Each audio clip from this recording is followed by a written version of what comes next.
ingin melakukan presentasi tentang diseminasi modul 1.4 budaya positif. Jadi budaya positif yang dipelajari di modul 1.4.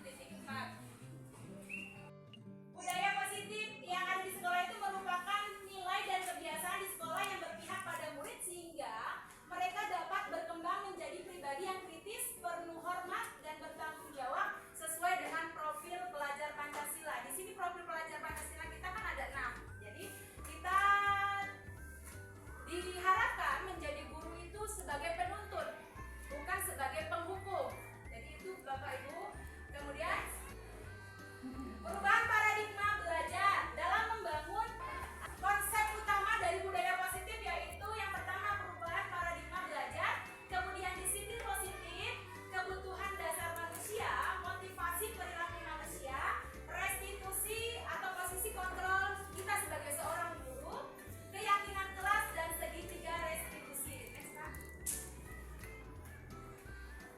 Yang dimaksud dengan dalam perubahan paradigma belajar dalam membangun budaya positif, sekolah itu dapat menyediakan lingkungan yang positif, aman, dan nyaman supaya siswa mampu berpikir, bertindak, dan mencipta dengan merdeka, mandiri, dan bertanggung jawab. Kemudian, disiplin sangat berkaitan dengan kontrol guru terhadap siswa.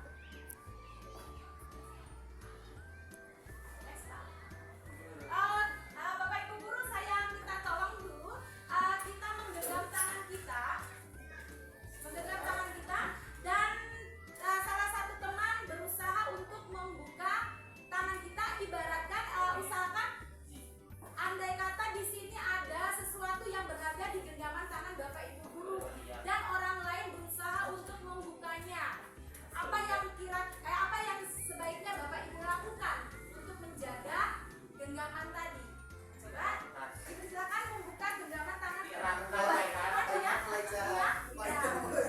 Ya, jadi berusaha. Boleh Pak Mukti buka genggaman tangan Bu Ika?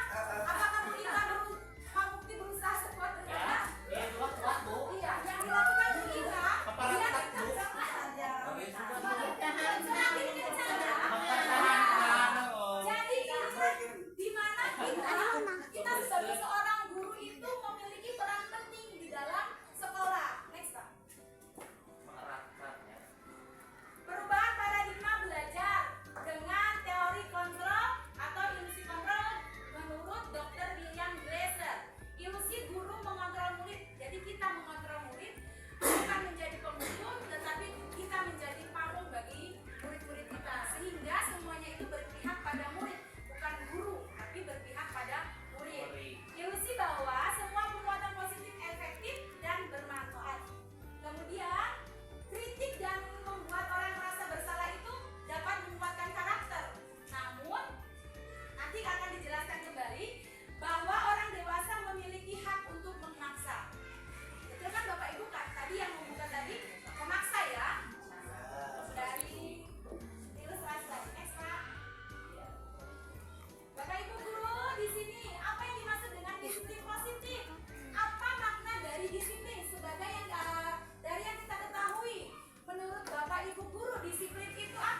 sampai sudah dari INN.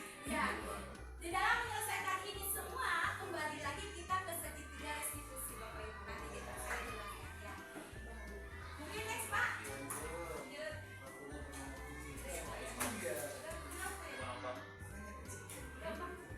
Tidak ada motivasi. Ini motivasi eksternal, kemudian motivasi internal. Next Pak.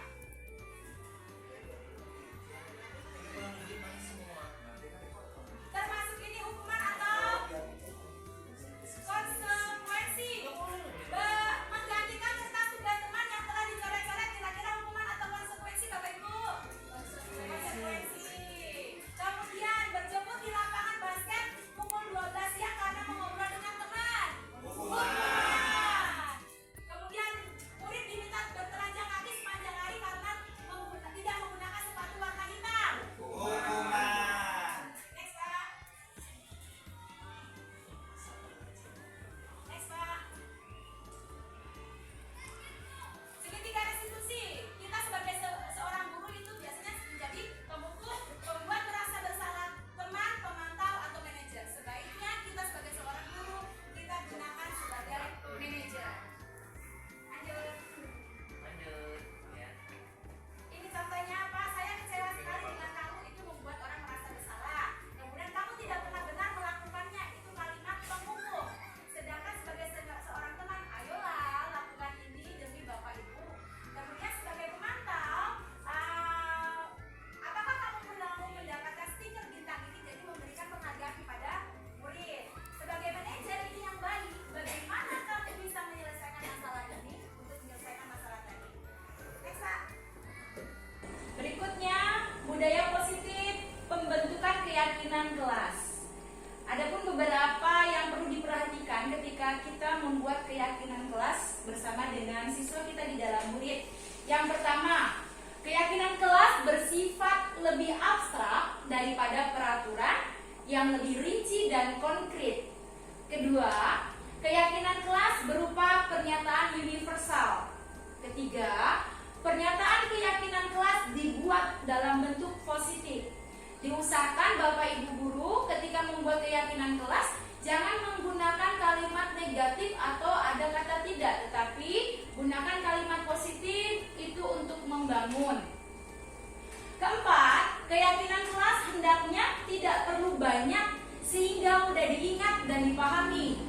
Jadi ketika kita membuat keyakinan kelas pula, jangan banyak-banyak Bapak Ibu, buat saja 5 atau 6 keyakinan kelas. Tujuannya apa? Supaya siswa bisa melakukan itu di dalam kegiatan sehari-hari di sekolah atau di kelas khususnya.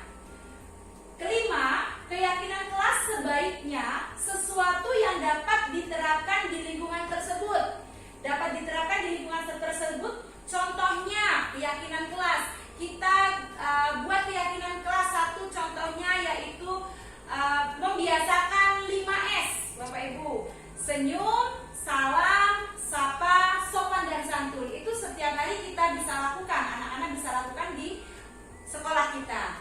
Ataupun bisa contoh kalimat keyakinan kelas yang bisa dibuat, menjaga kebersihan di lingkungan sekolah, khususnya di kelas, supaya mereka pun setiap hari bisa melakukan itu melalui tugas piket, kemudian Jumat bersih, ataupun ketika kita akan mengadakan suatu kegiatan tentang pengecekan di sekolah.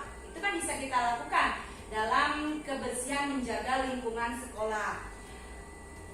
Bisa juga Bapak Ibu, kalimat keyakinan kelas kita bisa gunakan, misalnya saling menghormati.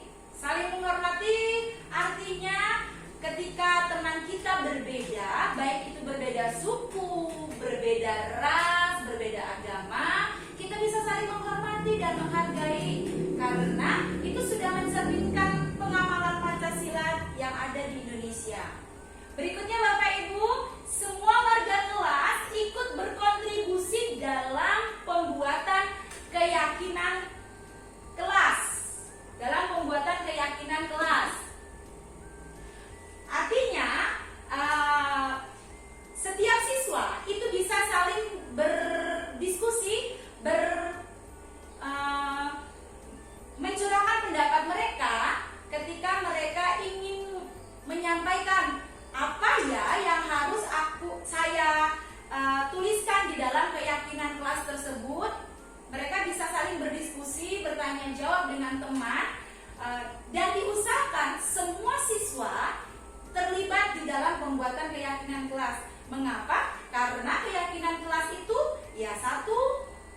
yang merupakan keputusan yang ada di dalam kelas tersebut, Bapak Ibu. Yang terakhir, bersedia meninjau kembali keyakinan kelas dari waktu ke waktu. Meninjau kembali artinya keyakinan kelas ini tidak hanya berhenti di satu hari saja, namun keyakinan kelas itu bisa berkelanjutan, berkesinambungan, Bapak Ibu. Jangan dilakukan satu hari saja, cukup satu hari saja, besok tidak usah. Tidak, Bapak Ibu, tetapi ini harus berkelanjutan. Kita lakukan secara terus-menerus supaya keyakinan kelas ini bisa berjalan dengan baik dan anak-anak pun mengetahui dan mau melakukan tanggung jawab mereka dengan baik ketika mereka sudah membuat dan mengingat keyakinan kelas yang sudah mereka buat dan mereka utarakan.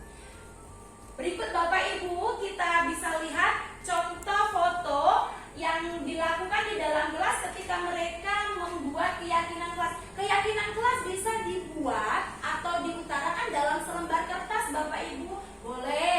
Boleh juga mereka menuliskan langsung di kertas besar di depan, di papan tulis yang sudah ditempel. Boleh, Bapak Ibu. Nah, ini keyakinan kelas yang sudah mereka buat, yang sudah ditulis, kemudian ditempelkan di depan untuk bersama-sama diperhatikan dan dibaca oleh teman-temannya.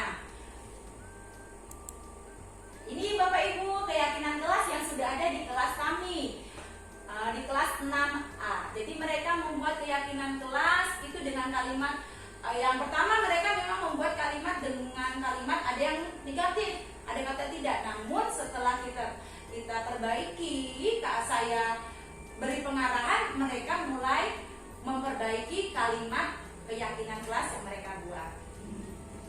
Demikian untuk keyakinan kelas, Bapak Ibu. Berikutnya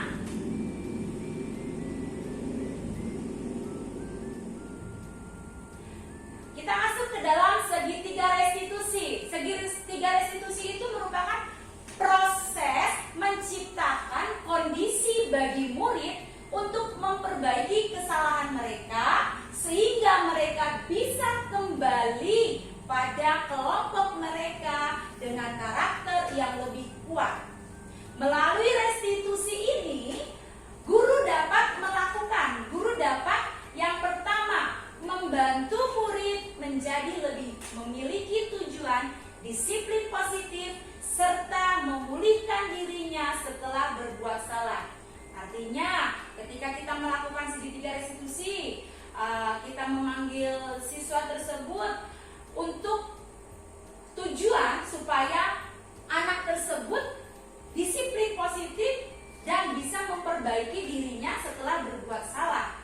Yang kedua, membantu murid untuk jujur pada diri sendiri dan mengevaluasi dampak dari kesalahan yang dilakukan. Jujur pada diri sendiri itu sangat penting, Bapak Ibu guru. Ketika murid kita melakukan kesalahan, biasanya kan mereka terkadang ada yang berbohong, ya Bapak. Jadi dari segitiga restitusi inilah kita bisa membantu mereka untuk jujur bagi diri mereka sendiri, jujur kepada orang yang sudah mereka nakali, atau jujur kepada orang lain seperti itu.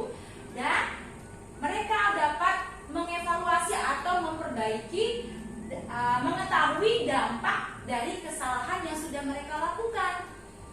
Misalnya datang terlambat, apa sih akibatnya? Apa sih penyebabnya? Kalau datang terlambat ke sekolah, apa akibatnya ketika mereka datang terlambat ke sekolah? Itu mereka bisa sadar diri, mengevaluasi diri mereka dengan baik, sehingga di lain waktu mereka tidak akan mengulanginya lagi, atau mereka tidak akan melakukannya lagi kesalahan yang sudah mereka lakukan, dengan keyakinan yang mereka buat, dengan komitmen yang mereka sampaikan sendiri, tapi dengan cara yang baik, ya Bapak Ibu, dengan cara segitiga restitusi ini tadi. Kemudian yang ketiga, memberikan penawaran bukan paksaan. Jangan pernah memaksa murid untuk memperbaiki diri mereka. Jangan pernah Bapak Ibu, jangan pernah memaksa mereka untuk memperbaiki diri mereka. Biarkan mereka berjalan dengan sendirinya, mengalir seperti air mengalir. Mereka akan memperbaiki, berubah menjadi positif dari tingkat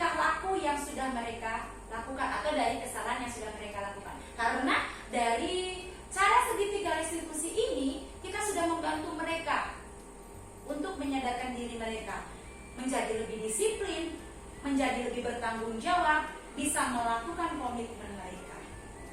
Next part. Next, segitiga restitusi. Yang pertama, kita melakukan menstabilkan identitas.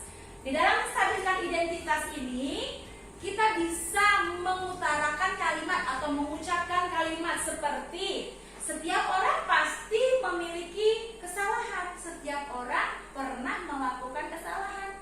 Saya pun atau ibu guru pun seperti itu. Ibu guru pernah melakukan kesalahan. Tidak luput orang itu melakukan kesalahan. Nah, bisa juga dengan kalimat, kamu bukan satu-satunya yang pernah melakukan ini. Banyak orang pernah melakukan hal seperti ini. Bahkan ibu pun pernah melakukan hal ini, terlambat ke sekolah. Namun, sebaiknya di waktu yang akan datang, kita bisa memperbaiki kesalahan tersebut sehingga kita menjadi lebih baik. Kemudian, ada validasi tindakan yang salah. Itu yang kedua, Bapak Ibu. Validasi tindakan yang salah. Kita memvalidasi dulu tindakan mereka yang salah. Dengan kalimat, kita bisa menggunakan kalimat, kamu tentu punya alasan mengapa melakukan itu. Pasti mereka jawab. Mereka jawab alasannya mengapa mereka melakukan itu. Mengapa mereka terlambat datang ke sekolah, mengapa mereka nakal, mengapa mereka tidak mengerjakan PR, mengapa mereka tidak melakukan tugas piket, mengapa mereka membuang sampah sembarangan. Itu pasti ada alasannya, Bapak Ibu. Jadi jangan semena-mena kita memarahi mereka atau menghukum mereka. Bisa juga dengan kalimat, adakah cara yang lebih efektif untuk mendapatkan apa yang kamu butuhkan? Bisa juga. Apa sih yang kamu butuhkan? Apa yang kamu mau dengan hal tersebut? Seperti itu, Bapak Ibu. Yang ketiga, menanyakan keyakinan. Kita tanyakan keyakinan mereka setelah kita menstabilkan identitas, kemudian memvalidasi tindakan yang salah. Kita bisa menanyakan keyakinan mereka. Kalimat yang kita bisa gunakan, nilai-nilai apa yang telah kita sepakati. Nah, dari keyakinan kelas tadi, Bapak Ibu Guru, misalnya datang terlambat nih Bapak Ibu Guru. Kemudian kita tanyakan nilai-nilai apa yang telah kita sepakati. Kita tanyakan kepada anak tersebut. Pasti mereka berpikir, mereka mengingat kembali apa sih nilai-nilai yang sudah disepakati di dalam kelas. Kita tanyakan dengan kalimat tersebut. Kita tanya juga, kita sudah membuat keyakinan kelas. Kalian sudah membuat keyakinan kelas yang untuk kita sepakati, yang bisa kita sepakati bersama di dalam kelas. Kita tanyakan, ayo kira-kira keyakinan kelas apa saja yang sudah kita buat. Pasti mereka jawab. Paling tidak mereka ingat salah satunya dari keyakinan kelas itu. Lebih bagus lagi Bapak Ibu, dari semua keyakinan kelas yang dibuat, mereka bisa ingat. Oleh karena itu keyakinan kelas tidak boleh banyak-banyak buatnya. Kemudian, kamu ingin menjadi orang yang seperti apa? Dari kesalahan tadi yang sudah kita validasi, kita tanyakan, kamu ingin menjadi orang yang seperti apa?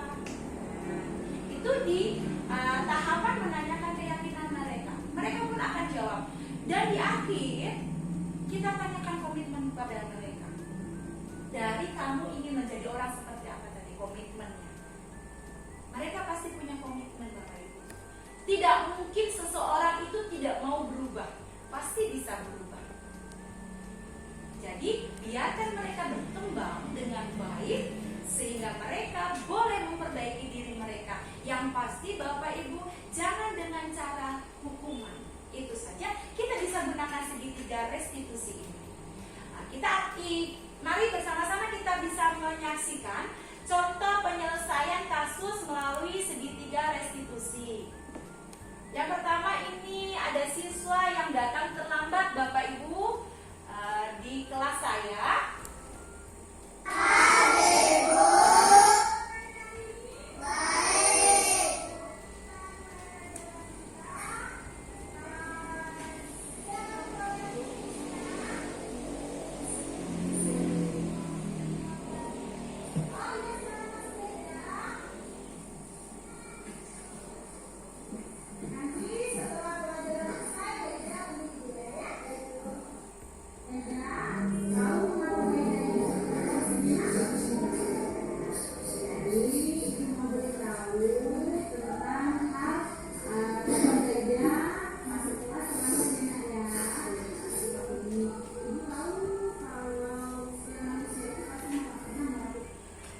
contoh penyelesaian masalah dengan segitiga restitusi Bapak Ibu. Semoga itu bisa menjadi contoh bagi kita semua di dalam menyelesaikan masalah atau kasus yang terjadi di sekolah kita, khususnya Bapak Ibu yang ada di dalam kelas. Ketika kita menghadapi anak-anak yang beraneka ragam Bapak Ibu dengan karakter mereka yang berbeda-beda, itu sungguh luar biasa. Tapi saya percaya Bapak Ibu guru kita semua bisa menanamkan atau melakukan segitiga restitusi ini dalam menyelesaikan masalah atau kasus yang ada di kelas kita.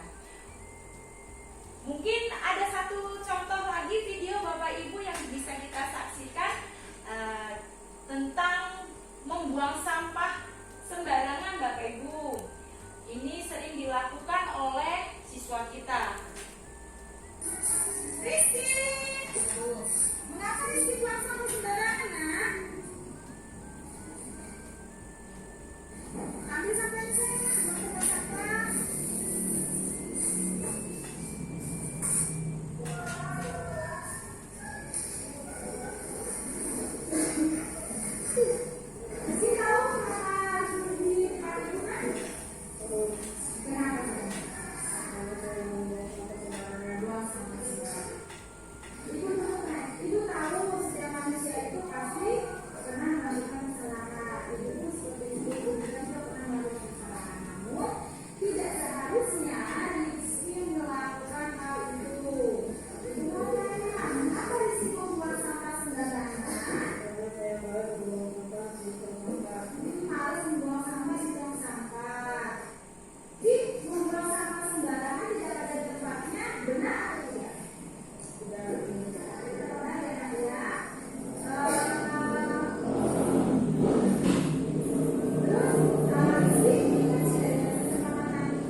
Dilakukan oleh kita sangat baik dan benar dalam menyelesaikan masalah, karena kita sebagai murid juga butuh untuk mengerti, dengarkan dan dihargai. Ketika melakukan kesalahan pasti ada alasannya, bukan langsung dihakimi dan dimarahi.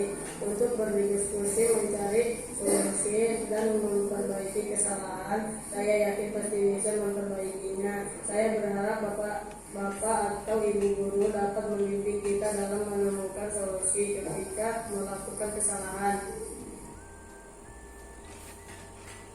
Dari dua contoh kasus yang sudah saya selesaikan di kelas Bapak Ibu Dewan Guru, melalui segitiga restitusi ini, saya tetap berharap sekolah kita bisa menanamkan budaya positif yang ada di sekolah melalui keyakinan kelas yang telah dibuat dan segitiga restitusi ini Bapak Ibu. Next, Pak. Tadi dari susunan segitiga restitusi, yang pertama, berbuat salah itu tidak apa-apa. Ketika kita menstabilkan identitas, kita katakan berbuat salah itu tidak apa-apa. Tidak ada manusia yang sempurna. Saya juga pernah melakukan kesalahan seperti itu. Kita bisa menyelesaikan ini. Bapak Ibu tidak tertarik mencari siapa yang salah, tapi Bapak Ibu ingin mencari solusi dari permasalahan ini. Kamu berhak merasa begitu. Ini contoh kalimat lain yang bisa kita pakai, kita gunakan di dalam menstabilkan identitas ketika menyelesaikan masalah dengan anak yang bermasalah. Next. Yang kedua tadi, ada validasi tindakan yang salah. Kalimat yang bisa kita pakai atau kita gunakan yaitu, kamu pasti punya alasan mengapa melakukan hal itu. Seperti yang saya pakai tadi, pasti kamu punya alasan mengapa kamu melakukan hal itu. Yang kedua, kamu patut bangga pada dirimu sendiri karena kamu telah melindungi sesuatu yang penting buatmu. Itu bagi mereka bangga ketika mereka bisa melindungi yang penting bagi diri mereka sendiri. Ketiga, next Pak. Menanyakan keyakinan. Kita tanyakan keyakinan kepada anak-anak tadi yang seperti saya sudah katakan. Apa yang kita percaya sebagai kelas atau keluarga? Karena kita di dalam kelas. Dan selalu tanamkan kepada siswa kita, murid kita, bahwa ketika kita berada di dalam kelas, kita adalah keluarga. Mari kita ucapkan itu kepada anak-anak murid kita di dalam kelas. Bapak Ibu, jangan biarkan mereka membuat blok-blok sendiri, tetapi tetap katakan bahwa satu kelas itu adalah keluarga. Jika bertemu ibu guru di dalam kelas, berarti ibu adalah ibumu dan bapak adalah bapakmu di dalam kelas, selama itu berada di lingkungan sekolah. Yang kedua, apa nilai-nilai umum yang kita telah sepakati? Ini masuk ke dalam keyakinan kelas tadi Bapak Ibu. Kemudian apa bayangan kita tentang kelas yang ideal? Kita tanyakan kepada mereka, apa sih kira-kira apa bayangan kita tentang kelas yang ideal? Yang ideal itu yang baik menurut mereka. Kemudian yang keempat, kamu mau jadi orang yang seperti apa? Next. Sebelum saya mengakhiri presentasi hari ini Bapak Ibu, saya ingin membagikan sedikit budaya positif yang ada di sekolah kita. Kita bisa lanjutkan ini, lakukan secara terus-menerus, berkala, bahkan terstruktur dengan baik Bapak Ibu. Contoh yang pertama, Bapak Ibu, pembacaan teks undang-undang tanpa teks. 1945 pembukaan bahwa sesungguhnya kemerdekaan itu ialah hak segala bangsa. Oleh sebab itu, maka penjajahan di atas dunia harus dihapuskan karena tidak sesuai dengan pri kemanusiaan dan pri keadilan. Dan perjuangan pergerakan kemerdekaan Indonesia telah sampailah kepada saat yang berbahagia, dengan selamat sentosa mengantarkan rakyat ke depan pintu gerbang kemerdekaan Indonesia yang merdeka, bersatu, berdaulat, adil dan makmur. Atas berkat rahmat Allah yang Maha Kuasa dan dengan didorongkan oleh keinginan luhur, supaya berkehidupan kebangsaan yang bebas. Rakyat Indonesia menyatakan dengan ini kemerdekaannya.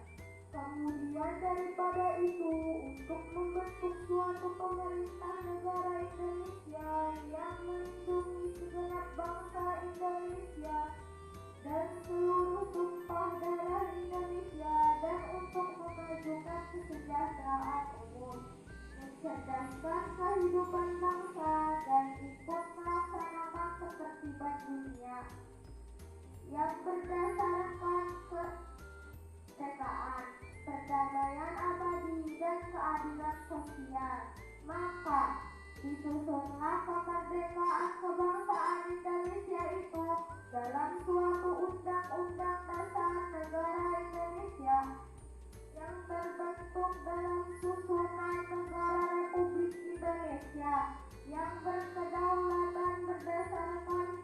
ketuhanan yang Maha Esa, keadilan sosial, kemanusiaan yang adil dan beradab, persatuan Indonesia, dan kerakyatan yang dipimpin oleh hikmat kebijaksanaan dalam permusyawaratan perwakilan, serta dengan mewujudkan suatu keadilan sosial bagi seluruh rakyat Indonesia.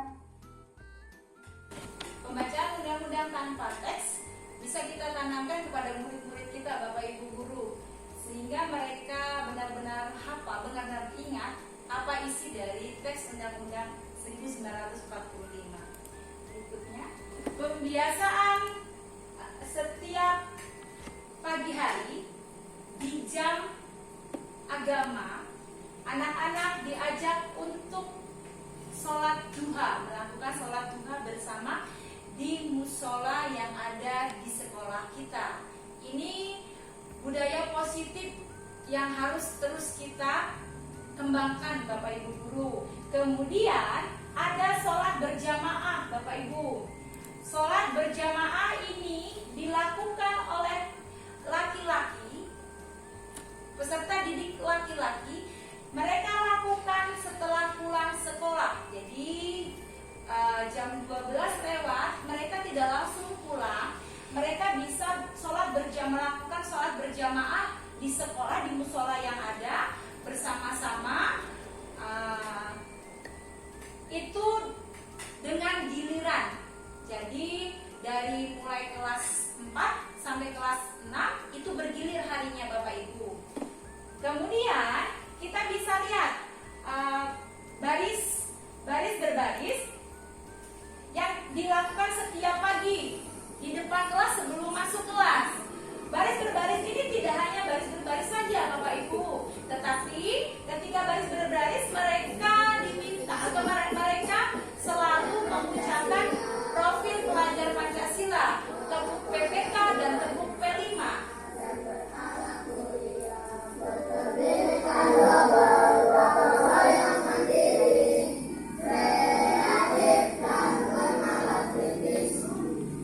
Kemudian salam, Bapak Ibu, penyambutan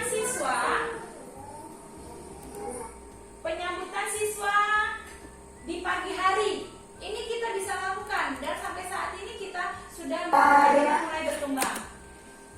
Ini salam, Bapak Ibu, jadi dilakukan, sudah mulai berkelanjutan, Bapak Ibu. Ini sudah mulai konsisten, sudah mulai banyak Bapak Ibu guru yang menyalami siswa ketika mereka datang di sekolah. Kemudian kebersihan, Bapak Ibu, kebersihan dilakukan setiap pagi sehingga sekolah kita terlihat asri. Jadi setiap pagi siswa tidak hanya yang piket saja, bahkan terkadang seluruh siswa mereka bisa bersih-bersih bersama. Ada yang menyiram bunga, ada yang menyapu halaman, membersihkan gon dan sebagainya.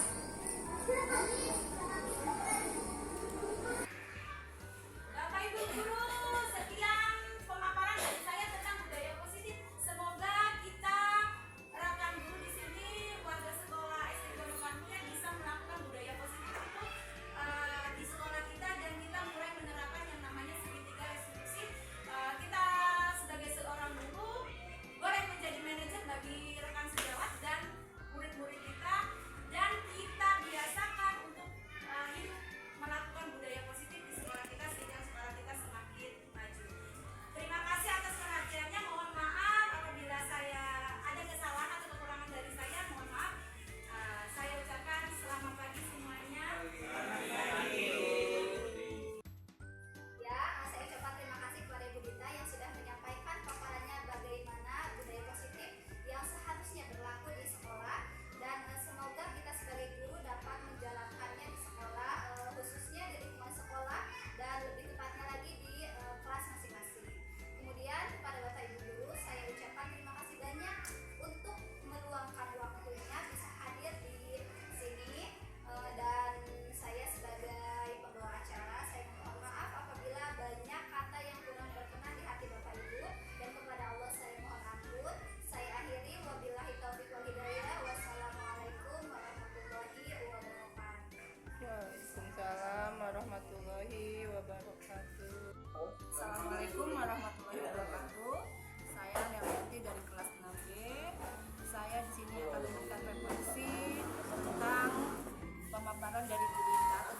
mendiseminasi budaya positif. Ya, saya merasa bangga dan terinspirasi dengan apa yang dipaparkan oleh Bu Dita. Mudah-mudahan nanti ke depannya saya dan rekan-rekan semua dapat melaksanakan budaya positif di sekolah dan untuk kemajuan SDN Muhammadiyah Mulia. Untuk kita semangat terus untuk belajar dan sukses selalu.